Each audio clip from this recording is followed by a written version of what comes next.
Hello children, in the last class we have learnt the definition of the cell, who discovered the cell and how he discovered, and we also have learnt about the how cells differ from each other in their shape, in their size and in their number. Today we shall learn about what is a cell made up of. What is the structural organization of a cell in detail. The basic parts of a cell are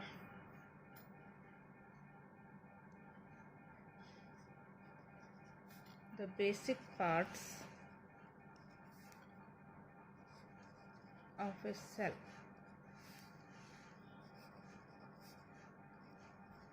are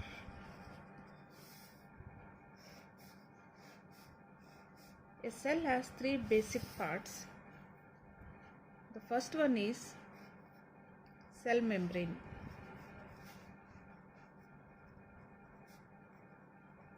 Cell membrane, or this is also known as plasma membrane.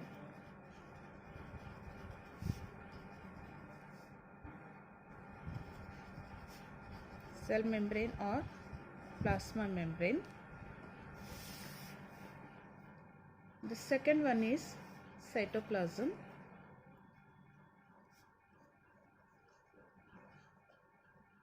And the third part is nucleus. So, a cell has three basic parts. Those are, the first one is cell membrane or plasma membrane. The second one is cytoplasm. Third is nucleus. We are learning all the three parts in detail with reference to their structure and function. Now let us know what is plasma membrane or cell membrane and what is its important function. Plasma membrane or the cell membrane is the outermost covering of the cell that separates the content of the cell from its external environment. It means each and every cell is surrounded by a layer or the covering. That covering is itself is known as the cell membrane or the plasma membrane. This covering or plasma membrane will help the cell to separate itself from the surrounding environment. The plasma membrane allows or permits the entry and exit of some materials in and out of the cells.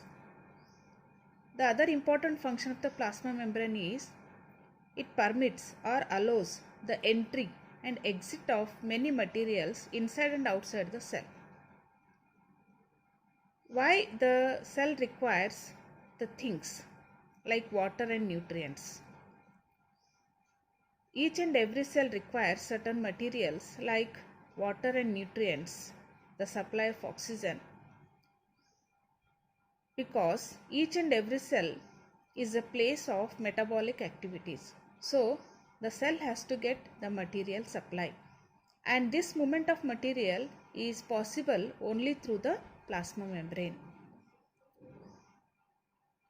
The plasma membrane also prevents movement of some other materials which is not required or harmful for the cells. The cell membrane therefore is called a selectively permeable membrane. What is the nature of plasma membrane? The nature of plasma membrane, it's a selectively permeable membrane. It is known as selectively permeable membrane. Means it allows only the selected materials to move in and out of the cells. What is required by the cells or what is not required by the cells, such movement of materials takes place through the plasma membrane. So this plasma membrane or selectively is also known as selectively permeable membrane. How does the movement of substances take place into the cell, or how do substances move out of the cell? How actually the movement of substances takes place inside and outside the cell?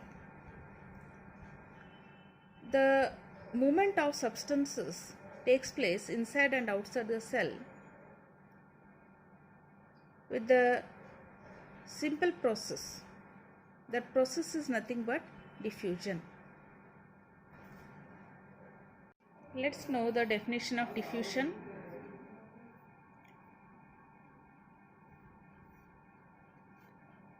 Diffusion.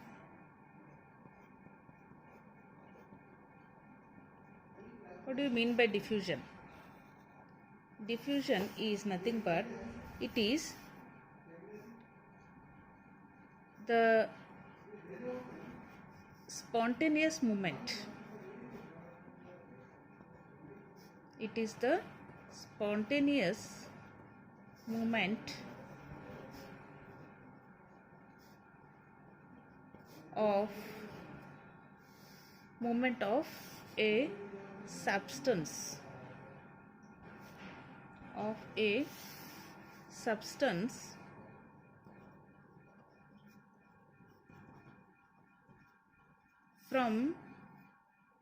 from a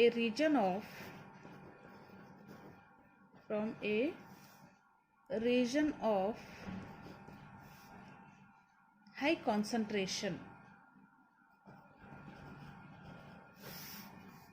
high concentration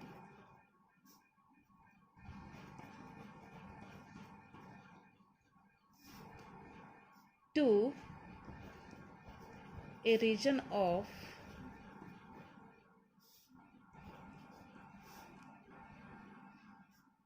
its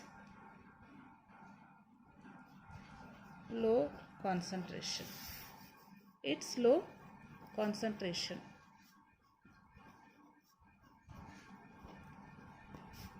This is known as diffusion. What is the meaning of diffusion? Diffusion is the spontaneous movement of a substance from a region of high concentration to a region of its low concentration. This type of movement is known as diffusion. So, the particles move in and out of the cell with the simple process called as diffusion. We will learn with some of the examples. For example, let us learn the movement of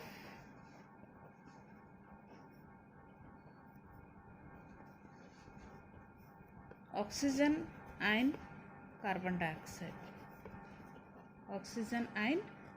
dioxide. Inside and outside the cell. Suppose that the structure of the cell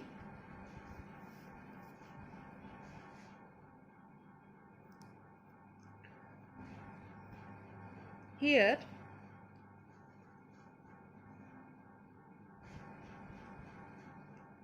this is the cell membrane.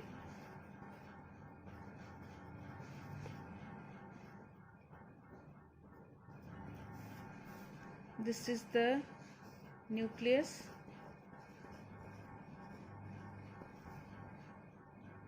And between lies the cytoplasm.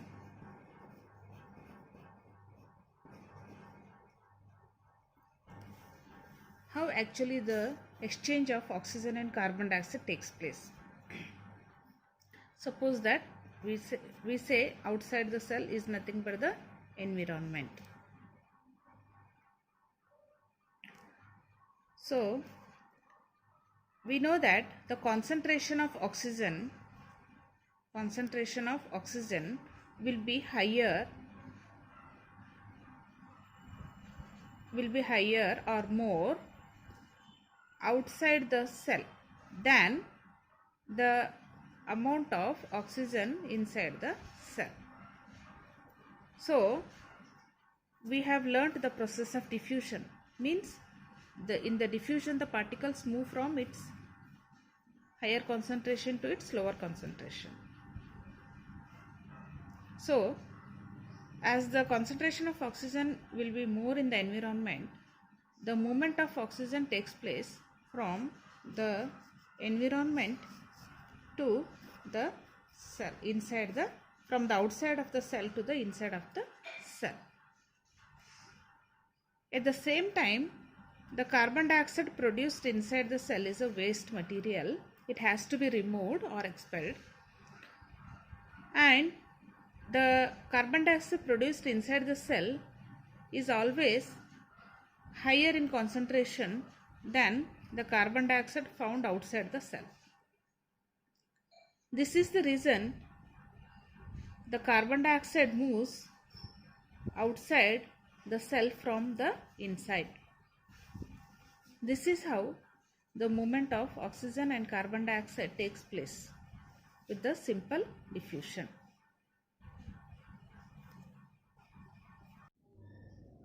How the movement of water molecules takes place in and out of the cell.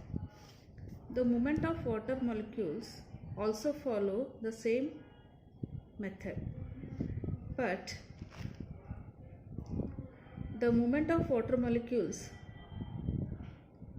takes place through the semi-permeable membrane. So, such process is called as osmosis.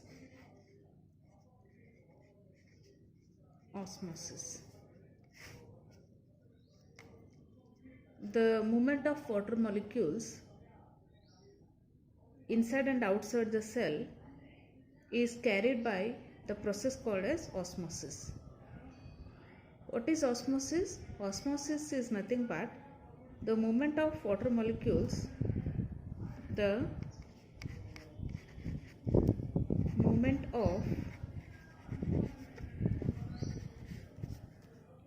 of water molecules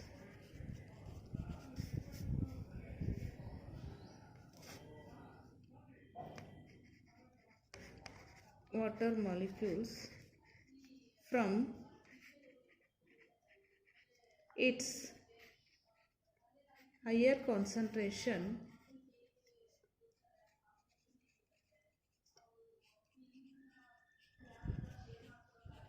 to its lower concentration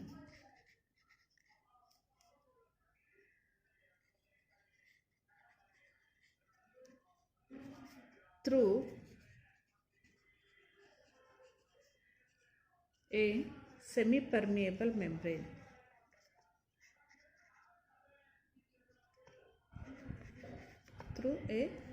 semi-permeable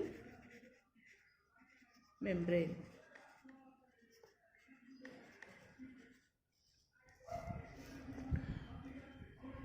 This is known as osmosis.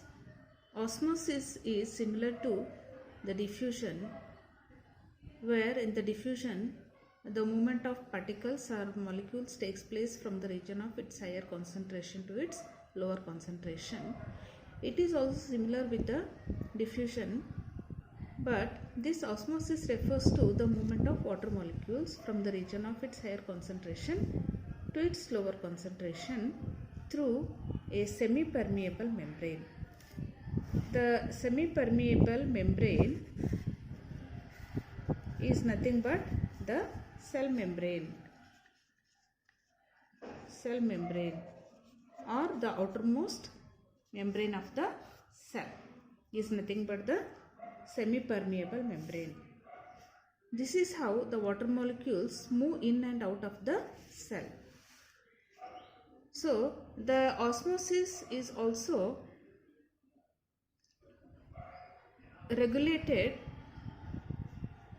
or directly related to the amount of the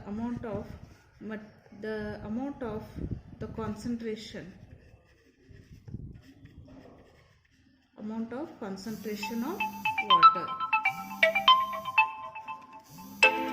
Let us know how the water molecules move from outside and inside of the cell. The water molecules also obey the movement of water molecules also obey the law of diffusion, but this is actually happens through the semi-permeable membrane. Means the water molecules move in and out of the cell passing through the semi-permeable membrane. Such type of movement of water molecules in and out of the cell is called as osmosis. What it is known as osmosis. So,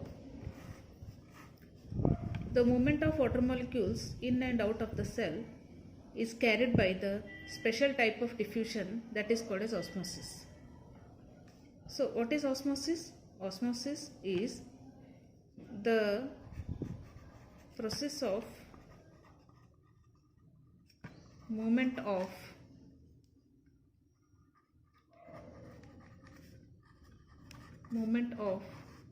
water molecules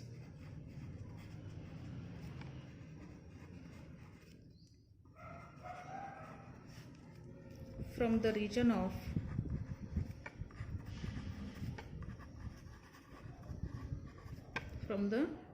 of its higher concentration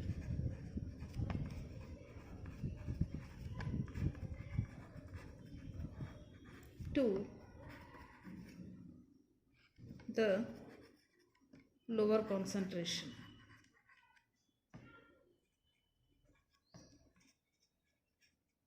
Through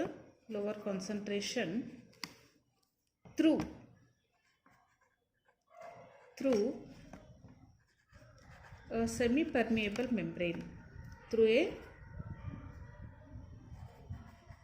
semi-permeable membrane.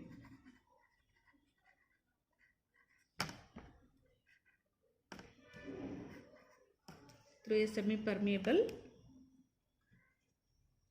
membrane. This process is called as osmosis. Here the important term is semi-permeable membrane. It's nothing but the outermost membrane of the cell, that is we know it is nothing but the cell membrane or plasma membrane.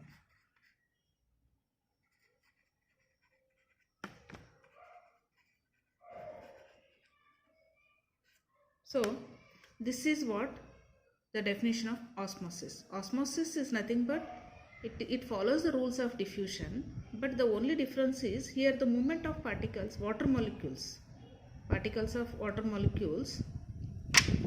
takes place from the region of higher concentration to the region of lower concentration through a semi-permeable membrane. This type of movement of water molecules is nothing but osmosis. Here the semi-permeable refers to the boundary of the cell, that is the cell membrane or the plasma membrane. Such type of movement of water molecules is known as osmosis. This is how through the osmosis the water molecules move in and out of the cell. And the important thing is that the concentration of water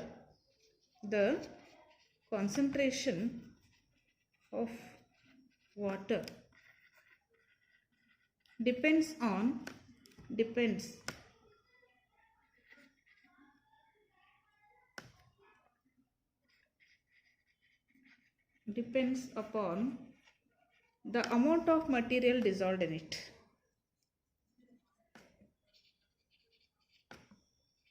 The amount of materials dissolved in it.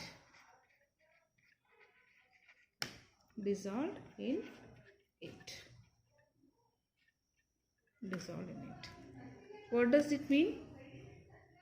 The concentration of water depends upon the amount of materials dissolved in it.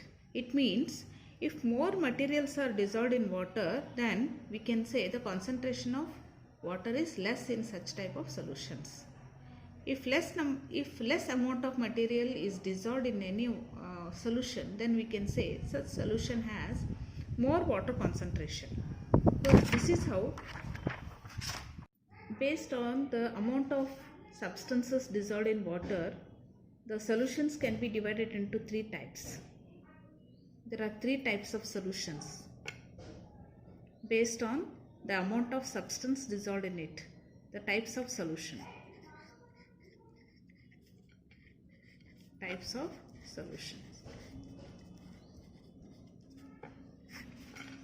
The first one is hypertonic solution. Hypertonic solution. The second one is isotonic solution.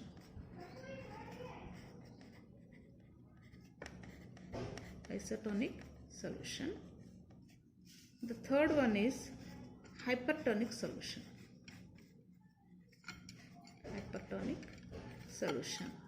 These are the three types of solution based on the amount of substances dissolved in it. As I told you, the less substances are dissolved in a solution, such solution has more water concentration.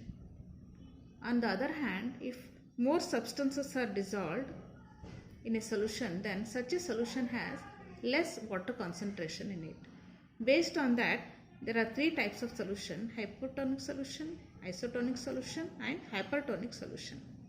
What is hypotonic solution? In this type of solution, the amount of substances dissolved will be less. Amount of substances dissolved will be less, and it also has more water concentration. More water in it. More water concentration. So less substances dissolved and more water concentration is found. Such solution is known as hypotonic solution. Isotonic solution means here the water, the substances as well as water, substance and water will be in the same amount, will be same in its amount. Such type of solution is called as iso. Iso refers to same. Hypertonic solution has more substances dissolved in it. It has more substances dissolved in it and less water concentration. Less water concentration means the substances dissolved will be more than water. So less water is found in that solution. These are how we divide the types of solution based on the substances dissolved in it.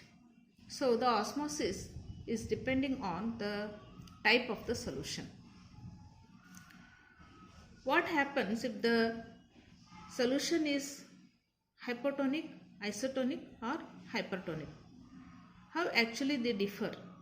We can see with the simple example, like if the resins are soaked in,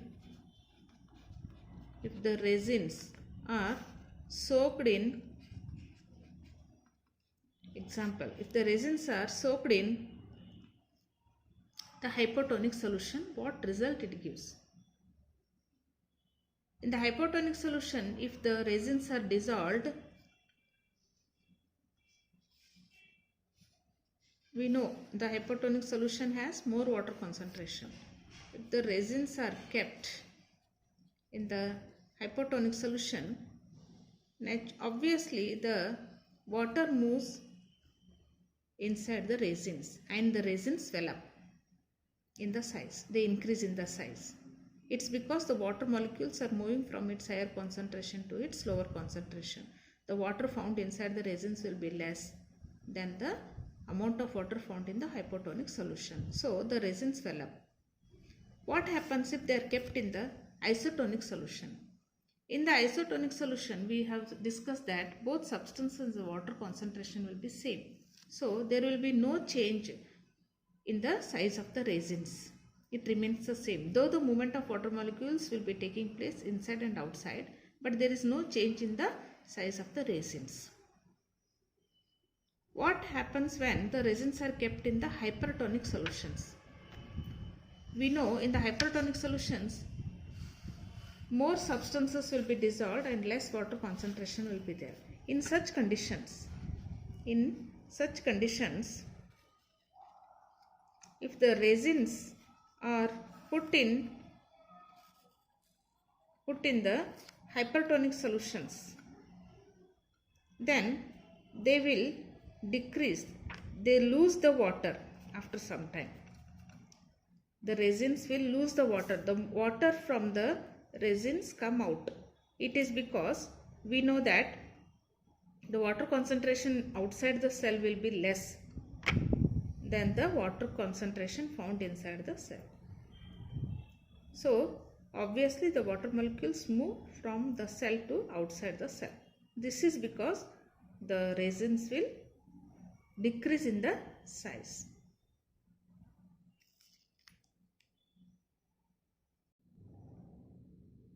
What is the nature of the plasma membrane?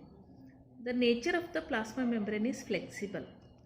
It is not a stiff membrane, it is flexible. And what actually it is made up of? It is made up of some of the organic molecules. The plasma membrane is made up of organic molecules called as lipids and proteins. Lipids and proteins. They are arranged in a very systematic manner. So the plasma membrane is flexible and is made up of organic molecules called as lipids and proteins. And this plasma membrane is very thin. We can see only through the electronic microscope. What is the use of flexibility of the plasma membrane? The flexibility of the plasma membrane will enable the cells to engulf the food and other materials. Engulf means to take. This flexibility helps the cell membrane to engulf the food or other materials from the external environment. This is how the substances can move inside the cell membrane. And this flexibility also helps to engulf the food in some of the organisms like amoeba. Amoeba takes its food through the plasma membrane, and this type of movement is called as endocytosis. What it is known as endocytosis, this process, where the plasma membrane is helping to get the food or engulf the food. Such process is called as endocytosis, and endocytosis is found, the best example for endocytosis is amoeba. It is found in the amoeba. This is what the nature of the plasma membrane. Apart from the basic parts, the cell also has one more part in it, that is called as cell wall. So cell wall, the plant cells in addition to the plasma membrane have another rigid outer covering called the cell wall. It means only in the plant cells, apart from the cell membrane, the cytoplasm and nucleus, an additional layer is found or membrane is found. This additional membrane is known as the cell wall. This cell wall is found only in the plant cells. Animal cell is lacking cell wall. So this is an additional membrane only found in the plant cells. So plant cells in addition to the plasma membrane have another rigid means tough outer covering called the cell wall. The cell wall lies outside the plasma membrane. Why the plant cell is so rigid and tough? It is because the plant cell wall is mainly composed of cellulose, a substance called as cellulose. Cellulose is a complex substance and provides structural strength to the plants. Why the cell wall is so tough? It is only because of the presence of a substance called as cellulose. Cellulose is found only in the plant cell but not in the animal cell. It's a complex substance and it provides more structural strength to the plants. What happens when a living plant cell loses water through osmosis? Means when a plant cell loses water through the process called as osmosis, what happens to that cell? When the living plant cell loses water, it will be shrinked. There is shrinkage or contraction of the content of the cell takes place. Shrinkage of the cell takes place. The cell becomes small. It loses the water. As in the case of resins we have seen. When the resins are kept in the hypertonic solution, the resins lose water and they become shrink or contracted. This phenomenon is called as plasmolysis. What is this phenomenon is called? It is called as plasmolysis. Very important term, plasmolysis. What is plasmolysis? Plasmolysis is the process of loss of content of a living cell when it is placed in the hypertonic solution. The loss of water of a living cell. This process is called as plasmolysis. Let us know the basic parts in this rough diagram of the cell. We have learned the basic parts of the cell are three. Those are nothing but the cell membrane. What is this? This is the cell membrane. And the dotted structures, the empty space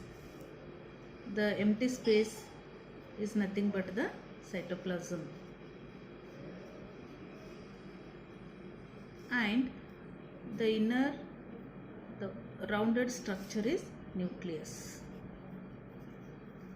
So this is a schematic diagram or the rough diagram of the cell, which shows the three basic parts: cell membrane or the plasma membrane. This is the outermost layer, then the cytoplasm, the innermost layer, the circle part. Here you can see the dark part of the cell. This is nothing but the nucleus. This is the rough diagram of the plant cell. The plant cell has an additional layer. This additional layer is nothing but the cell wall. This cell wall is not found in the animal cell. It's an additional layer found over the plasma membrane. This cell wall is tough and rigid, and it is made up of a substance called as cellulose. So this is one of the important difference between the plant cell and animal cell. The cell wall is found only in the plant cell, but it is absent in the animal cell.